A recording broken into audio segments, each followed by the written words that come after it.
What's up everybody, my name's Nick and welcome to Mystery of Money. On this channel we tackle all sorts of financial topics, so make sure you hit that subscribe button so you don't miss any in the future. And once again, if you get value from this video, hit that like button so other people can see it. Today I'm going to go over the House Democrats' updated version of the HEROS Act. I'm going to touch very high level on points that I believe that can get passed when it finally gets presented to both houses that have the highest probability of being passed. So first I'm going to go over to the revisions of the PPP program that I think have the highest likelihood of being passed and have the most benefit for small businesses.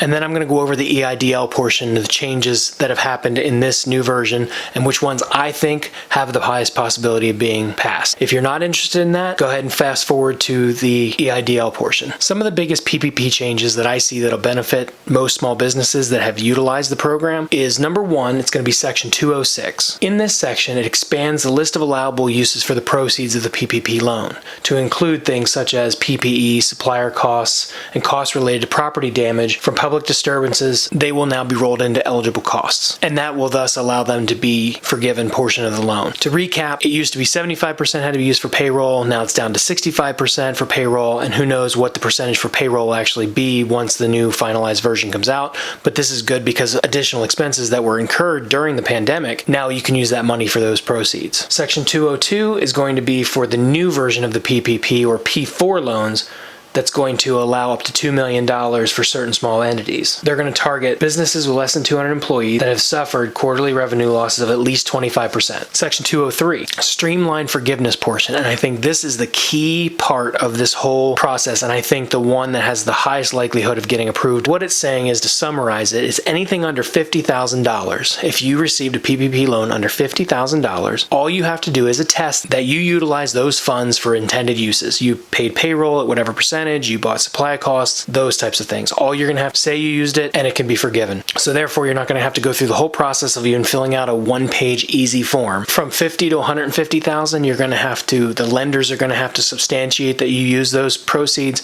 So through the one form application or one-page application, things like that. And then obviously the loans that are upwards of $2 million are going to be highly scrutinized, and they're going to need lots of records for those loans. Now to the EIDL portion. So the parts that I think have a best chance of being passed, there's a few on here about $50,000 grants to if you can show that you had a 30% drop or 25% drop in revenues. I think that's dead on arrival. They are going to allot $40 billion additional for grants for either the larger $50,000 grants for economically impacted areas or disenfranchised areas, and I imagine that will play into the additional for the $10,000 grant. Again, I read through the whole thing. I can't find anything about the $10,000 grant. There is additional money going for other grant programs. It stops the SBA from making loan caps and making their own decisions on what to do with the funds, and says that they have to actually use them for the way Congress allows. But I think the biggest one that I look at in this bill is the fact that they're going to explain exactly why you got denied, instead of just, I know a lot of my channels, I've been asking people, did you get the grant? Did you get denied? You got denied, why? And there's no explanation. They've emailed, they got an email saying you're denied. They've talked to a loan officer, just says you're denied,